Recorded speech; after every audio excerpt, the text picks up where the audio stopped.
Profit হলো 20%, ultimately cost কত হবে 80%। আর যদি কস্টের উপর দত্ত হতো তাহলে কস্ট 100%, প্রফিট 20%, আলটিমেটলি সেলস কত হতো 100 আর 20 যোগ করলে 120% হতো। ঠিক আছে, তাইলে এইটা কি করব দেখো, এটা কি করব, প্রোডাকশন কস্ট কত দেওয়া আছে 1,20,00,000 টাকা, সেলিং অ্যান্ড ডিস্ট্রিবিউশন এক্সপেন্স দেওয়া আছে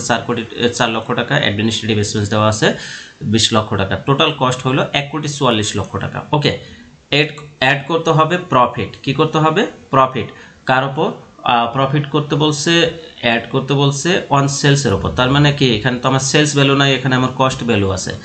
কস্ট, তাইলে ওই যে সেলস সমান কস্ট প্লাস প্রফিট, তাহলে সেলসের উপর বলছে, তাহলে সেলস 100% হবে, প্রফিট হবে 20%, কস্ট কত হবে, তাহলে 20 সাথে কত যোগ করলে 100 হবে,